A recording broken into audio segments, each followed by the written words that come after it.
Hey guys, welcome back to Make That Sea Change. Paul here with you again, and Make That Sea Change is my site and channel aimed at assisting anybody looking to get set up with their own online business. And along those lines today, I'm going to take a different tack than I normally do on my site and start a series of posts on things that you need when you're blogging or when you're setting up an online business. It's a question I get asked quite a bit, as into what I use when I'm running my affiliate marketing business.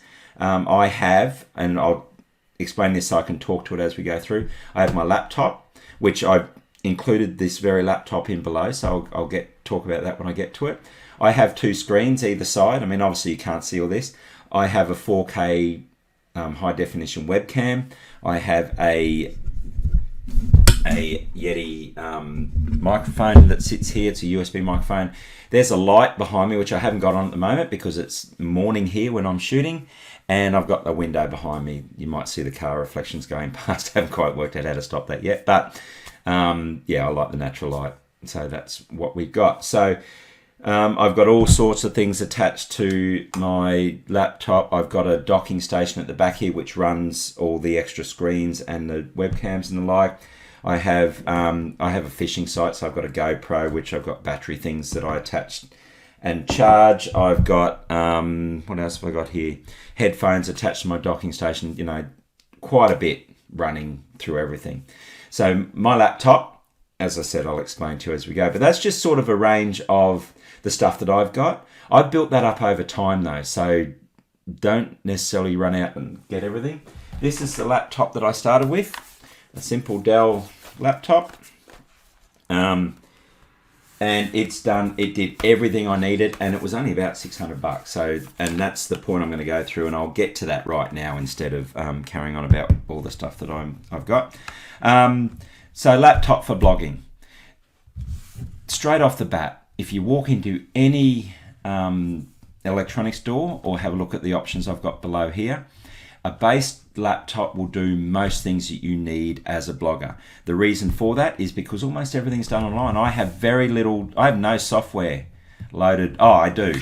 I've got Camtasia, which is how I manage all these videos, and Snagit, where I shoot the videos. But apart from that, everything else is done online. So I don't need a lot of processing power. I don't need a lot of storage space and so on, because everything is stored in the cloud on online servers or using online platforms. But as you go through choosing a laptop, the main things that you have within a laptop, and you can read about this in a post, and there's a lot more to it than what I'm going to explain to you here. So if you don't know a lot about computers, these are the things that you need to be aware of as you go forward, because there's variations. There's, like anything, there's high-end options, low-end options for everything we're looking at. This one here has an Intel Core i5, which is the processor. Processor's like the brains of the computer. It's what manages all the stuff that you do. So when you click on a mouse, the computer runs through a process, tells it what it's going to do. The thing that you can't, there's no stickers on here, it has memory.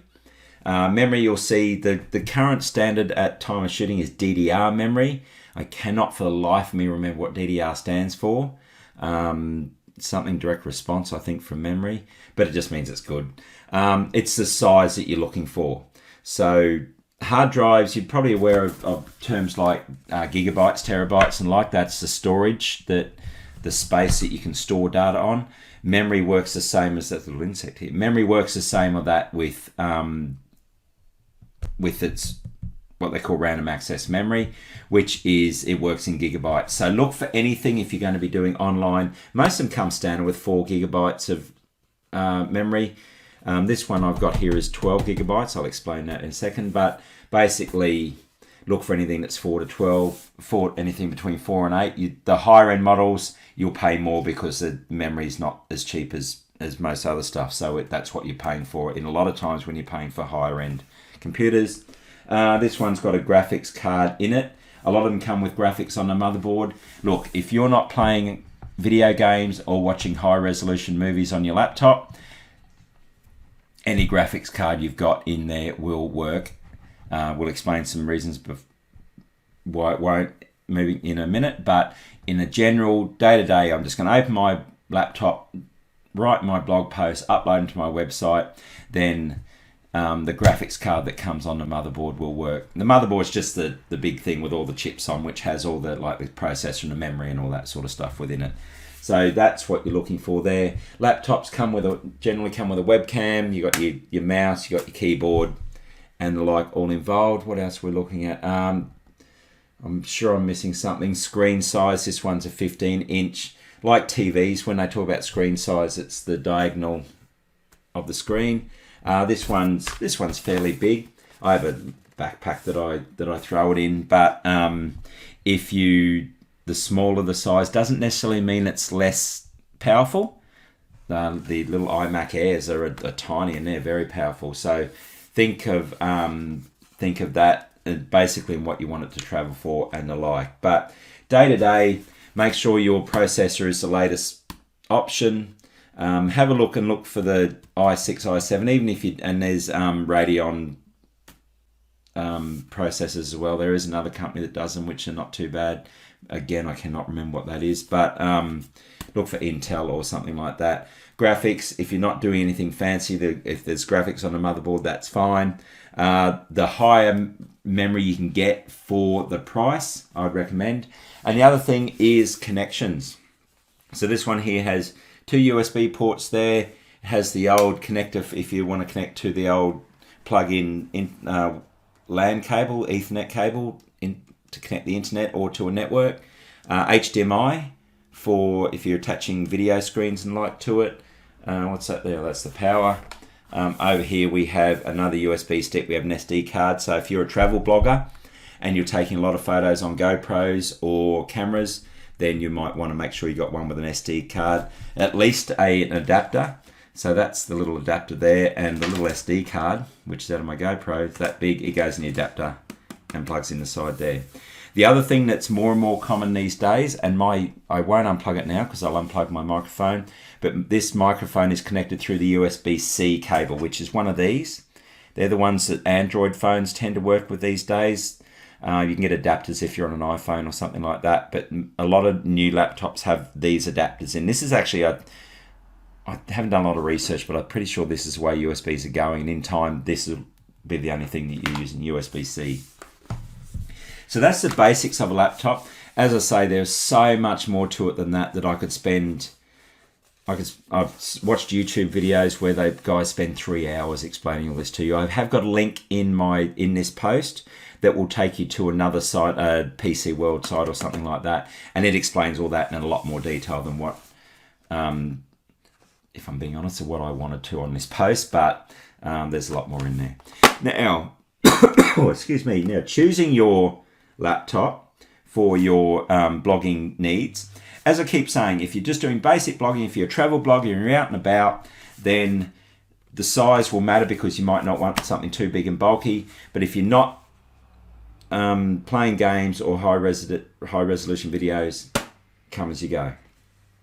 If, however, you want to start setting yourself up as time goes on and you start to shoot videos or you start to do a bit more with your website, or you're doing a lot of video management, stuff like that, then you might want to start going up levels. I've actually got, and I'll show you when I get thing, I actually upgraded this to a gaming laptop.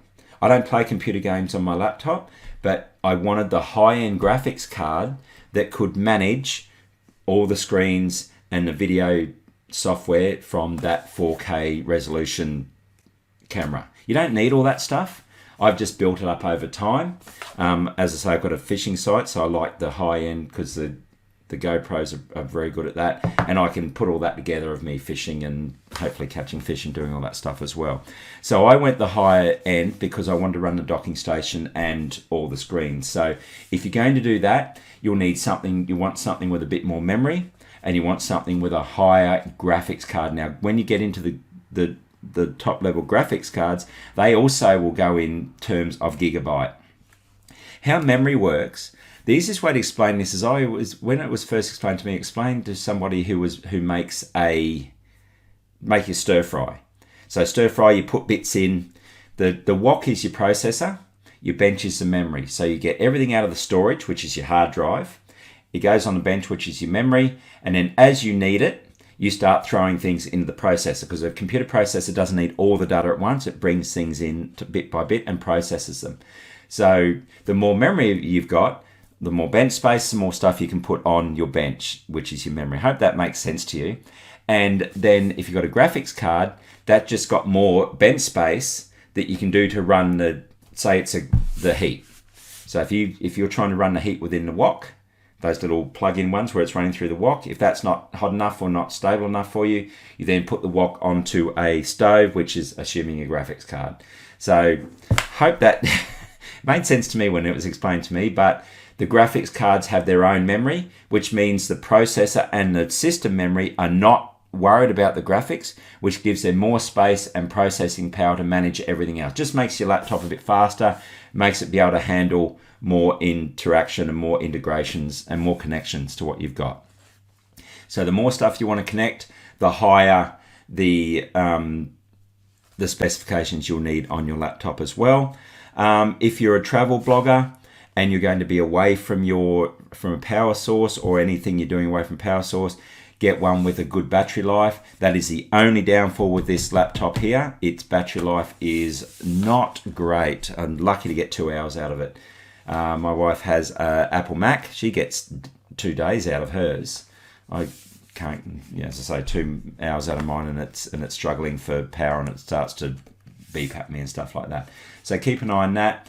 The other thing's all the connections. So if you're going to be attaching, as I said before, if you're a travel blogger or taking a lot of photos or videos for your sites, then make sure it's got the SD card to put that into. If you're doing a lot of downloading, then you might want more memory to be able to download faster. Most of them come with the latest technology for wireless connections as well, but if you're somewhere where the internet's a little bit shaky, you might want to get one with the highest rated Wi-Fi adapter in there as well. As I say, most of them are pretty standard these days, but again, you want something a little bit stronger if you're going to be away from there. So that's pretty much it. Just think about what you need it for. To be honest, if you just, I've said this a number of times, if you're just doing the basics, then pretty much your base model laptop will do. Otherwise, think about if there's any variations of what you want to use it for, internet strength, if you're traveling, battery life, or what you want to connect to it. If you're going to be shooting videos through it or connecting multiple screens or doing that sort of stuff, then you'll need one that'll manage that as well. So let's have a look through the 3 that I've come up with.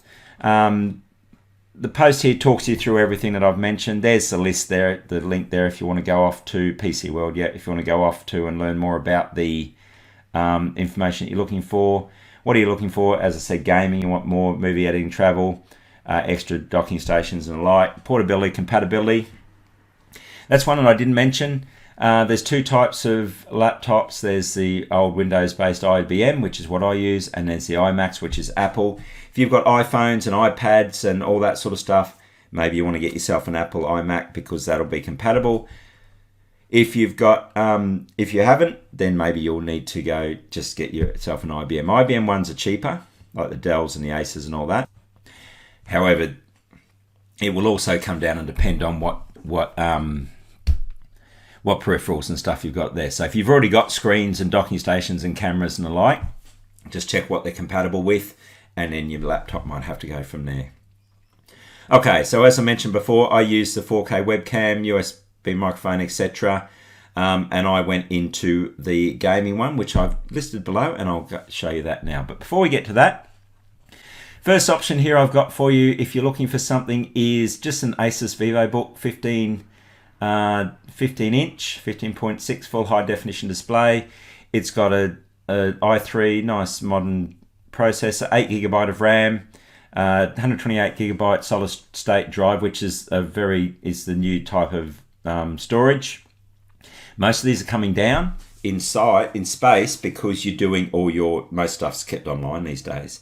Backlit keyboard, fingerprint, login, Windows 10, etc, etc. So if you are looking for something that will just open up, connect the internet, and allow you to do all of your blogging stuff, this would be the one that I would choose. As I say, it's got all the specs there that would make it perfect for pure blogging. It's got a few. It's got the USB Type C, a couple of USB, HDMI. Doesn't have a, from what I see, it doesn't have the SD card adapter, but it's perfect option if you want a straightforward laptop to blog with. Second option here, MacBook Air. As I say, there's Mac users, there's PC users, whichever one you want to use. MacBook Air Laptop, 8 gig RAM, 256 gigabyte drive. The advantage of this, again, it's all Apple M1 chips. So Apple has its own, it doesn't use Intel or anything like that. It's got its own componentry. 8 gigabyte memory, 2 terabyte storage, Retina display, Wi-Fi up to 1.2 gig throughput, USB 3, SB and headphone jack. 18 hours battery life, quiet fanless design, which means it's, as it says there, quiet. Made with 100% recycled aluminium, if that's something you like to look for. A very good option, the MacBooks. If you're an Apple user or you like Apple products, this one is, again, for the base price of $900, you could do a lot worse than this one than getting something that will just purely open up and blog. Okay, third option, Dell G515 gaming laptop, which is the exact one I use. 2.6 gigahertz processor, core Intel i7, 32 gigabyte. Oh, I said 12 before. I got 32 gigabyte of RAM, which is great. 512 gigabyte storage, 15.6 screen, fast Wi-Fi, Windows 10, and all these connections. The graphics card, 6 gigabyte graphic card, which is the reason I bought it, as I say, because I want the graphics to be able to handle the extra monitors and the video stuff that I do, etc. So that is why I chose this one. This is the base model of the gaming laptop. Little graphic hasn't come up there. Let's check and see what the price is for those. It was about $1,300. If you want a larger storage space, you can pay $1,600 and get the larger storage space, or if you want a little bit more, you can get them down to $1,100 there. But that's the price you're looking at for those. And as I said, I got this one because I want more stuff there. Okay, that's it, guys. That's my 3 recommended laptops for blogging. As I keep mentioning, the base models with everything being online in this day and age will do absolutely everything you need it to do. Otherwise, you've got your processors there where you can get the higher end laptops, which will do a bit more for you, which is what I got because of the stuff I use. There's a photo above. You can have a look and see my setup there. That's it, guys. Hope that was helpful. If you're watching this from YouTube, please like and subscribe to my channel. If you're watching within the post, let me know what you use. If there's a particular model laptop that you've used, if you've had experience with ones I've mentioned and found them to be good or not so good, comment below. Would love to hear what you're using out there in the world of blogging. Or if you need any help setting up your own website or using your laptop in any way, shape or form, also comment below. Would love to help you out. That's it, guys. Have fun. Chat to you soon. Bye.